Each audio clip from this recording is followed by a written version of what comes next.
Every time our athletes walk into this weight room, they're going to be pushed to the max. Let's go! Let's go! The barbell hasn't changed in over 100 years. I can take a 25-pound plate, and we'll go out on the turf, and I'll have you hating life. We talk about straining your gut, pushing past that comfort level. I want a lot of energy. What better breeding ground is there for being a success in life than the weight room?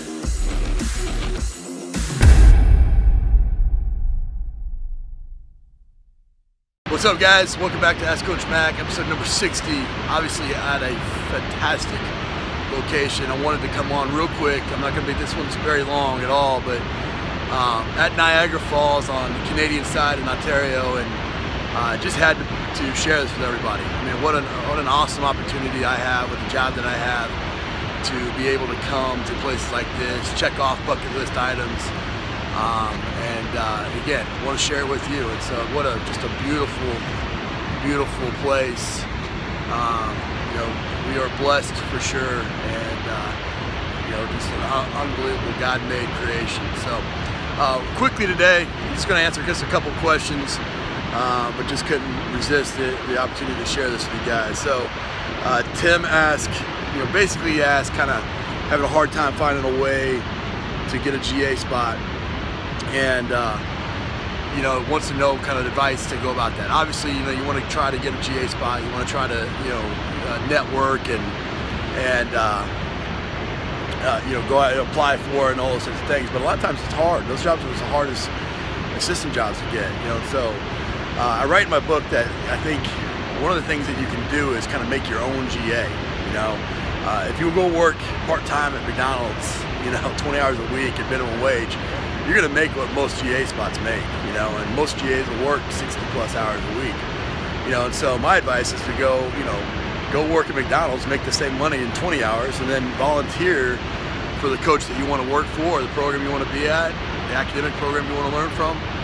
Go volunteer those other 40 hours, and if you had to take out a student loan, if you're in a position to do that, I think that's a great investment in the future, but also if you had to just work it and pay for it and work part-time and crush it on the weekends and stuff like that when you have time off, I think that's the way to go, and that way you get to pick your learning experience instead of having to kind of go wherever those GA opportunities are.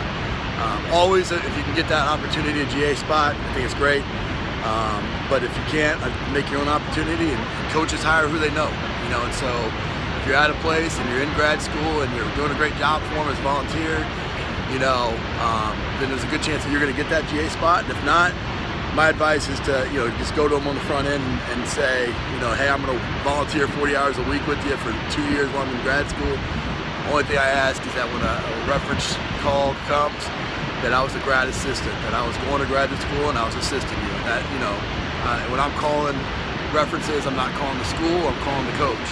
And I think that's something that a lot of coaches just kind of let that be dictated to them. So make your own opportunity. I think that's just good advice as a strength and conditioning coach in general. Next question is from let's see here, from Joey. Joey asks, basically, in your opinion, coach, does heart rate variability affect athlete performance? Heart rate variability obviously is checking in on the nervous system, sympathetic versus parasympathetic state, if you're in a constant state of fight, or you're in flight, or you're in a completely relaxed state. Extremes either way affect your performance. If you're too relaxed, that'll affect your performance. If you're so worked up, that'll affect your performance. And so having an understanding and the knowledge of that is fantastic. The problem is that the technology, it's tough. I mean, it's getting better by the day. But athletes typically have to do it consistently at the same time every day. They have to pull out a device of some sort. There's definitely some a big difference between the quality and some of the products that exist, and so I think if you obviously it's a frame of reference. If you pick one and you're constantly checking on that same device at the same time, then you have a frame of reference each day that you can kind of go off of, and it might not be 100%, but at least you got some information. So I would agree. I think the way of the world, we're heading that direction, that we want to be able to have as much knowledge as we can and educate our athletes as much as we can as well. Next question, Jay asked, what is the most important things I can teach or expose my interns, GAs to while they're working for me as young coaches? Jay, I don't think there's a bigger impact. I know we talk about the impact we have as coaches on athletes' lives, but the impact that you have on coaches' lives that are going to turn around and touch as many athletes as they may touch, I don't think there's any a higher calling, and so I appreciate the question. I think, let me look kind of what I wrote down here. First thing I'd say is that you got to expose them to the technical side. Obviously that's why they're there. They need that's where they're at in their coaching careers, learning lifts and progressions and exercise and protocols. So as much of that as you can, and taking the time to really just don't assume that they know how to teach a squad. Don't assume that they understand program design. Really start with the basics and teach them as much as you know there. I think you need to expose them to the art of coaching. That they're going to have to manage people. They're going to have to manage time. They're going to have to manage resources. I think that those are things that oftentimes don't get included in that process. And so all of a sudden you become an assistant, you become a head strength coach, and you've not had exposure doing that. So including them in on meetings, even if they're just sitting in the corner being quiet, seeing how you handle situations. This is so much of an apprenticeship type of job that that can only be addressed by experience. And so the opportunities that they have to be on those meetings with players, goal setting meetings, things like that, those are going to be things that really help you help them down the way. I think you need to promote being a lifelong learner. Most coaches, again, they get that experience at Tennessee or Cincinnati Bengals or wherever it may be, and they typically think that they've arrived with some sort of capacity.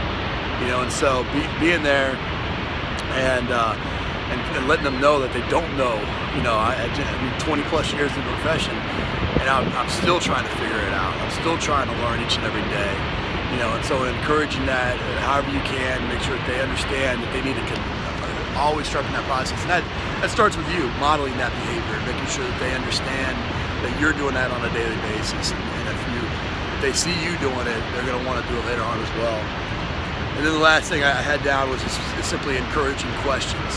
You want to encourage them to constantly ask why and get to the bottom of things. And sometimes, as a coach, and you're in the heat of the moment, you're working with athletes, that patience, you don't have time to do those things, but you really got to make time. If you take on the obligation of mentoring someone, then you take on the obligation of managing your time so you can do that, and constantly being a resource for them. And so encouraging them to ask questions, seek out advice, if it's not from you,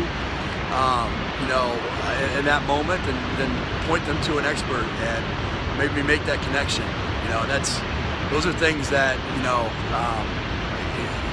none of us have all the answers, but a lot of times we're a couple degrees of separation from getting the answers from the expert. So I would encourage you to do that. But guys, I'm going to jump off. This is again, I got a bunch of people looking at me like I'm weird, but this is just an unbelievable sight. I want to share that with everybody, and just appreciate the opportunity that I get to come and do these types of things. Appreciate the sponsors for sponsoring this show and continue to bring it to you for free.